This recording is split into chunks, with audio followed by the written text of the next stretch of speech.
Assalamu alaikum viewers. A'udhu billahi minash shaitanir la'inir rajim. Bismillahir rahmanir rahim. We welcome you to Wide Angle IBN TV. We will be discussing about Wilayat today, which means the leadership in Islam.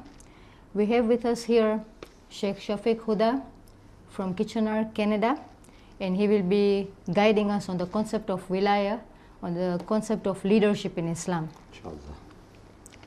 Sheikh, before we start our discussion on leadership in Islam, I think we need to comprehend the purpose of religion in the life of a Muslim, and that will be able to tell us about leadership in Islam. Bismillah ar-Rahman ar-Rahim. Assalamu alaikum jamia wa rahmatullahi wa barakatuh. Appreciation and thanks to your viewers and to the audience for listening to me and giving me this opportunity. Leadership, we find, is a very, very important part of human life, not just religious life. And when it comes to religion, the Prophet of Islam sallallahu alaihi wasallam has been quoted as saying that even if two people go for a journey or go for a walk, make sure one of them is clear as the leader and one will be the follower. So even two people walking or two people going on a journey are encouraged to ensure that there is some direction, somebody is a leader. And we see this in the history of Islam as well, that the Prophet ensured that whether it was himself or when he was even temporarily absent, there was another leader to look after the prayers, to look after the communal affairs, to look after what's happening on the battlefield, what happens if one of the commanders falls. So the whole foundation gave importance to leadership in the religion. And leadership, of course, gives us direction. It makes sure that we have someone and something to follow, as opposed to just wandering aimlessly. So it gives us an aim, it gives us a direction. So it's someone or something to follow in all spheres of life, not only religious matters. Correct. Okay. Are there any Quranic verses that talk about leadership? Well, numerous times. The word wali, awla, maula, is used frequently in the Quran Majid. And of course the Quran talks about the wilayat of Allah subhanahu wa ta'ala. Allahu waliyul ladhina amanu yukhrijuhum min adh-dhulumati ila-nur, innama waliyukum Allah wa rasulah. That Allah is your wali, the Prophet is your wali. I mean, this appears numerous times in the Quran, the whole philosophy of leadership, the importance of leadership. So we do have Quranic references. We've got references of the Holy Prophet and the family of the Holy Prophet, peace be upon them all. So it is not something that is left to the human being. It is something that has been clearly laid down by Allah Almighty, who is the creator of mankind, knowing that mankind will need leadership, will need direction. When Allah is the wali, as you said, innama waliyukumullah. But then Allah says, innama waliyukumullah wa rasulahu والذين آمنوا والذين يقومون الصلاة ويؤتون الزكاة وهم راكعون in Surah Ma'idah, verse number 55. Correct. Surely Allah is your wali and His messenger is your wali, and those who believe and they keep up prayer and they give charity in the state of bowing are the wali. Yes. Can you share with us some? Yes, this again gives a very clear indication of, first we need to understand the word wali, and as I mentioned, it appears numerous times in the Quran and in the Hadith. The word wali may have a number of meanings. It can also denote a friend, it can denote leadership, it can denote an authority, it can denote a power that we follow. There's numerous meanings if you see the Arabic dictionary that the word wali gives. In the context that the Quran is speaking in this particular verse of Surah Ma'idah, and again in other places as well, we see that Allah is referring to him as the wali. Innama waliyukumullah. Allah is your wali. Innama waliyukumullah. That the Almighty Creator is your wali. So immediately it gives us a very clear indication that Allah Ta'ala is not saying that He's just your friend or He's just something light, but He is your protector, your guardian, the one whom you should follow. And innama waliyukumullah, again the ayat or the verse starts with innama, which is giving a lot of emphasis. Of course, all of the ayats of the Quran Majid are important. Whenever we see innama, inni, there's a little extra attention Allah Ta'ala wants us to pay to these particular ayats. And so Allah is saying that He is the wali. And then he is saying that his Rasul, wa Rasulahu, is the Wali. That means that the authority, the power, the responsibility that Allah has got to guide us and to be the authority over us is then transferred by Allah subhanahu wa ta'ala to the Prophet. And then as the verse continues, that those who believe, who give zakat, charity, in a state of ruku, is unanimously accepted as for the role or position of Amirul Mu'mineen Ali ibn Abi Talib. He was the only one who ever gave charity, gave zakat in a state of ruku. Maybe for the benefit of our viewers, you can tell us how, because normally zakat is given on the streets. But when Allah subhanahu wa ta'ala states in the Quran, give zakat in the state of ruku, it's a strange phenomenon. This is, and this often doesn't make sense to a lot of people, that how can this be? Because when you're in a state of ruku, that means you are in the salat. When you're in a state of salat, you should be concentrating on Allah subhanahu wa ta'ala, not on anybody else, not on somebody who's around you, a beggar or fakir. What the shan and nuzul, or the circumstance around this particular verse, was that in the masjid a beggar had come. And the beggar had come and he had asked for some charity, and nobody paid attention to him. Second time he had asked, that is there somebody to give me sadaqah, is there somebody to give me zakat? Nobody responded. And the third time that he actually made this appeal, he actually raised his hands and says, Ya Allah, you be the witness, I came to your masjid, Ya Allah, your masjid, and from your masjid I am leaving empty-handed. So his petition was now to Allah subhanahu wa ta'ala. Amirul Mu'mineen Ali ibn Abi Talib was actually in a state of namaz, in a state of salat at that time. He was praying. And when the beggar made the petition to Allah subhanahu wa ta'ala, we are given to understand that Amirul Mu'mineen was already there in the realms of the supernatural world, where he, his whole consciousness and his whole essence was during his salat. So at that time he made an ishara, or he made a sign to the beggar to take his ring.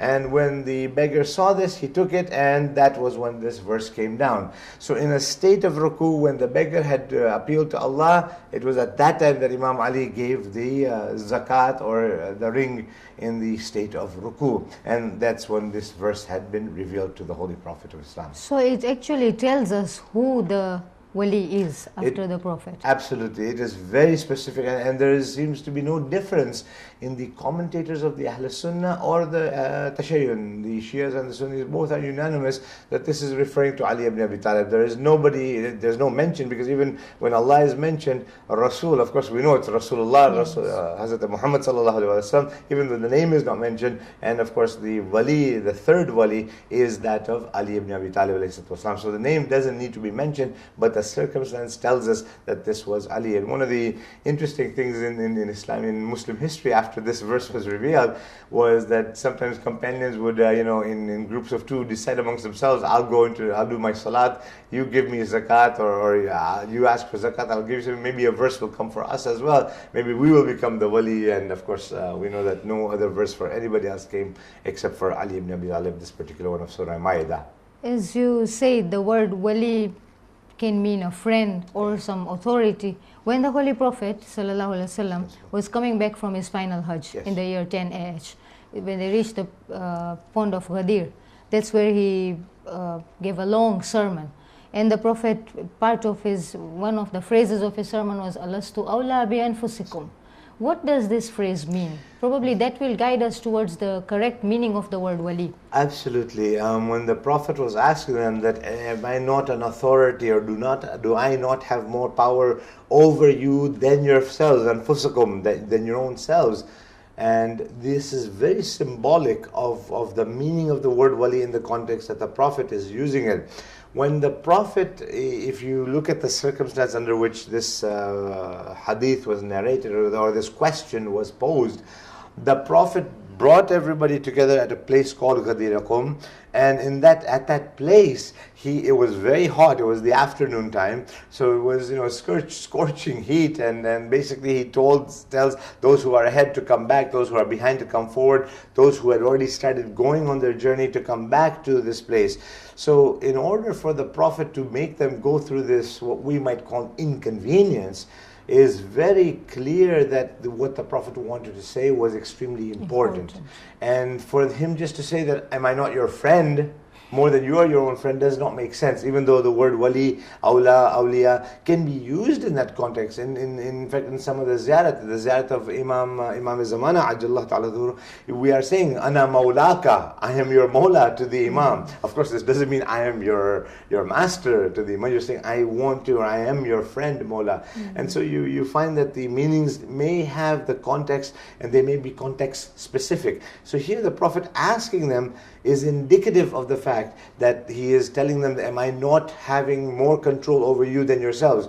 Will you not listen to me before you listen to yourselves? This is how we can pose it in our colloquial terminology today. So the Prophet was basically reminding them that he is the Rasul, he is the Prophet of Allah, and he has power over the believers and over every aspect of those believers' lives. So the people definitely said yes to him? Naam ya Rasulullah, yes, absolutely. And then he said the popular phrase, Man kuntu maulahu fahadha aliyum maula. Can you briefly explain to our viewers the statement of Man kuntu maula and its concept in the transfer of wilayah that had taken place at Ghadir? This is again an important, very, very critical stage in Islamic history, whereby the Prophet, when he first asks them that, am I not a maula over you more than yourselves? And they all replied yes. So in the same context of the meaning of the verse, the Prophet is saying, okay, man kuntu maula, the same way that for whomsoever I am the maula, I am the authority, fahadha aliyun, this Ali is their maula as well. So very, very strategically the Prophet made it clear that on the one hand, whatever authority he has, Ali ibn Abi Talib also has. Whatever position he had over the believers, Ali ibn Abi Talib also has over the believers.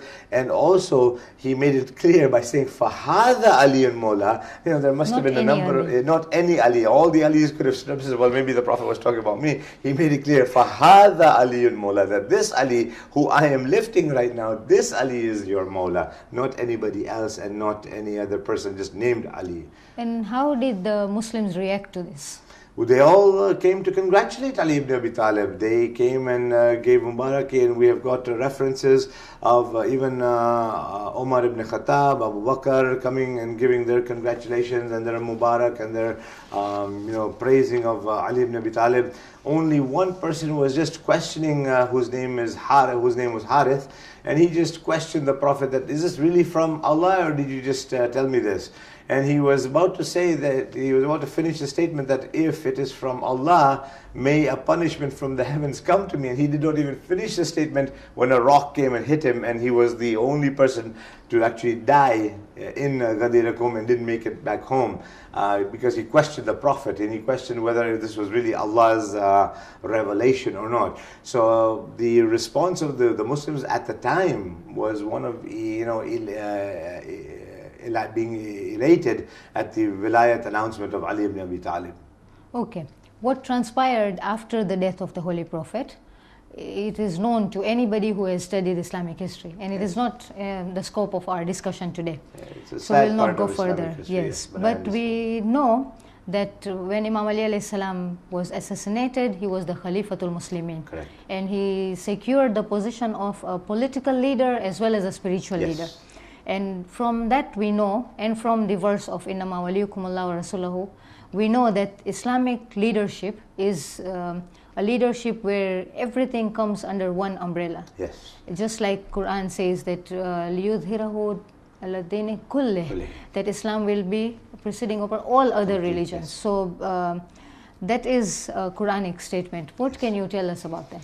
Well, one of the things that has made Islam unique, and the other religions had encountered this as well, whereby political and religious leadership were all one.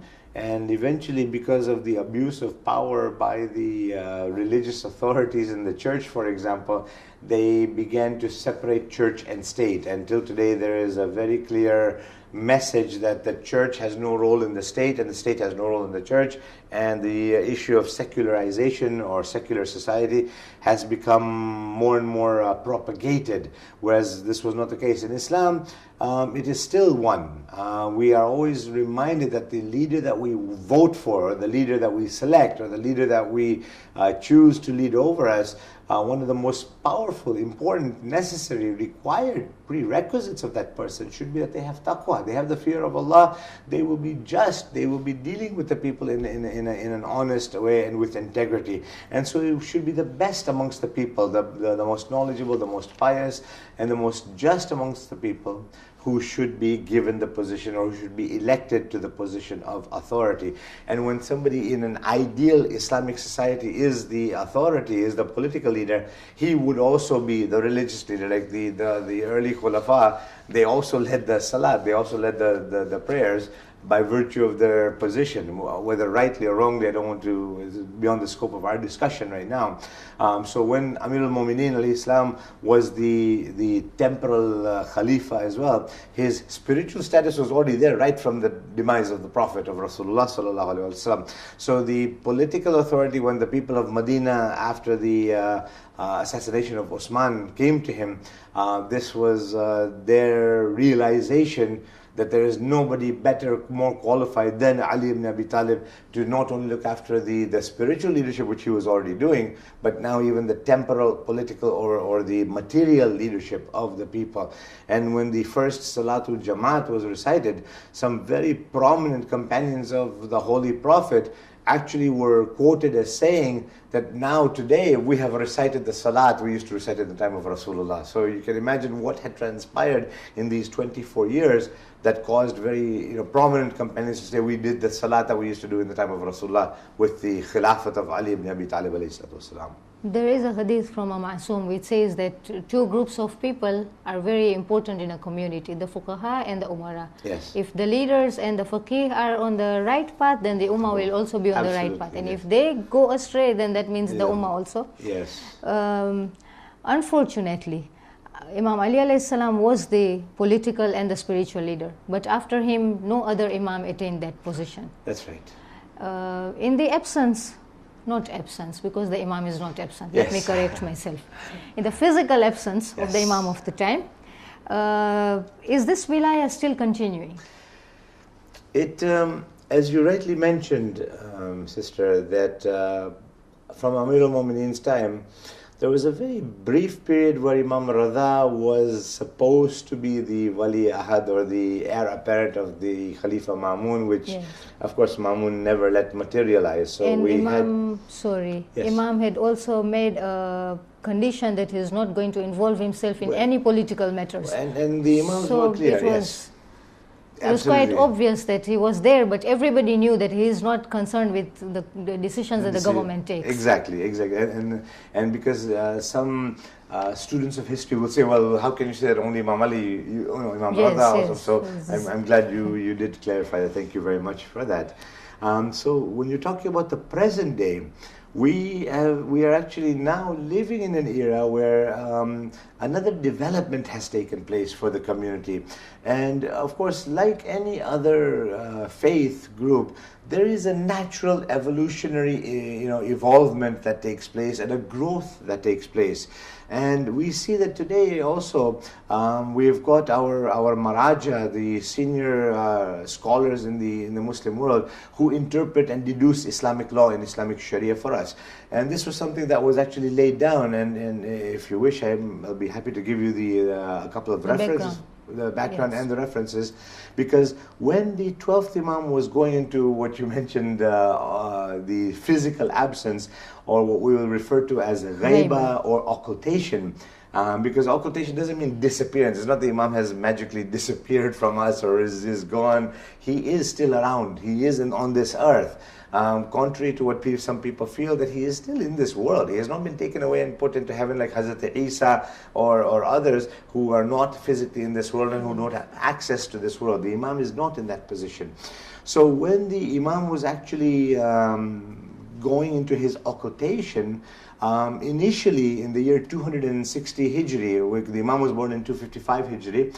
In the year 260 Hijri, he had announced to those who were close to him that I will be going into what was going to be called a minor occultation. It was called Ghaibat al-Sughra. And in that time, 4 specific representatives of the Imam were appointed to carry on the functions and duties of the Imam towards the followers, towards the Shia. And so if any of the Shia had a problem, they could come to this Naib, and the Naib would then take the problem to the Imam. So they could go to any of the 4 Naibs. Any of the 4 Naibs were very easily accessible to the people, but the Imam himself wasn't. So what we find actually in the history of the Imams is that even from the 10th Imam's period, the Imam would sometimes talk to his followers from behind a curtain. And when they asked him, Yabna Rasulullah, why are you talking to us from? Why not just come and talk to us in front?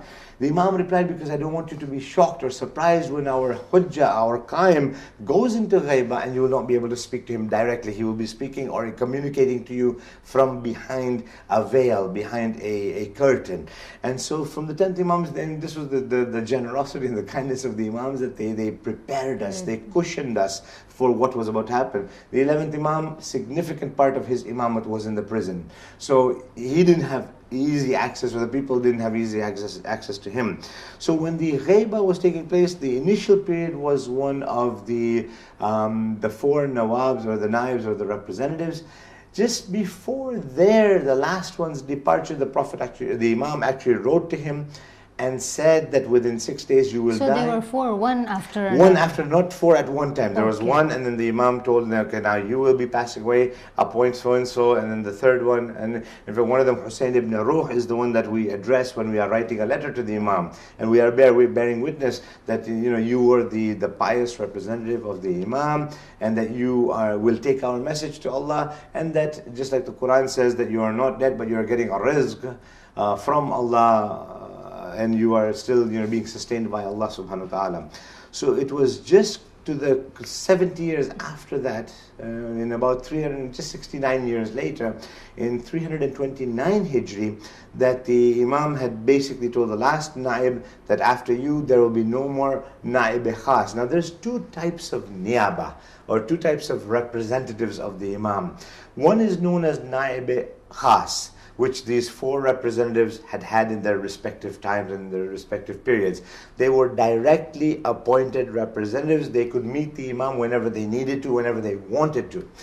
And then after Ghaibat al-Kubra, the major occultation, we have what we refer to as Naib Am, which means just a general representative of the Imam. So anybody who reaches ijtihad, whereby they have studied for years and decades, they have reached a point where they can deduce Islamic law, or they have become a marja, whereby they are actually followed by the Shia in matters of Islamic law, in matters of Islamic jurisprudence.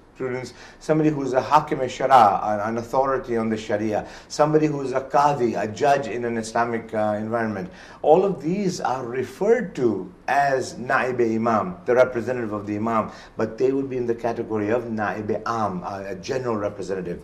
And so from there, what actually ended up happening, and this is just a natural evolution of the community, that after the late 1970s, when the Shia community actually had a country and we had a state, now another extension of the Imamat, which was extended to the Marja'iyat, and that got extended to what we call today Wilayate Faqih.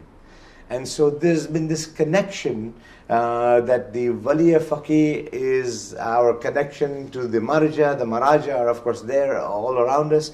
The Marja is our guide, or our link, or our connection to the Imam. The Imam then takes us to Rasulullah sallallahu alaihi wasallam, and of course we know the rules of Allah from Rasulullah. So right away the rules of Allah have come to us in this chain that we take back right to Rasulullah and to Allah subhanahu wa ta'ala. Wilayatul Faqih is actually a very new concept to us. Yes. And you said it connects us to other marja. Yes. So what is the difference between a wali of faqih and normal maraja? What has happened, and I wanted to perhaps give your viewers an opportunity to at least be aware, that in the book Ikmaluddin by Sheikh Saduq, there is actually a question posed to the Imam that what should we do in our recurring problems? And the Imam actually replies to him that in your recurring problems, and Sheikh Saduq narrates this, refer to those who are our narrators, because many terms came about later. Even the term ijtihad came in Allama Hilli's time, Muhaqqiq Hilli's time. Even the whole study of imamat did not come until almost 1000 Hijri, and so it was not really studied until later on as well. So the terminologies are something that we need to be careful in not rejecting outright just because we didn't see it in that early period. But the Imam, in those days, the ulama were often referred to as muhaddith. And so the Imam says that those who narrate our hadith, who are our muhaddith, irjihum, refer to them. And so Ikmaluddin talked about referring to the ulama in the solution of our problems. So the whole philosophy or foundation of marja'iyat was established already in the time of the 12th Imam.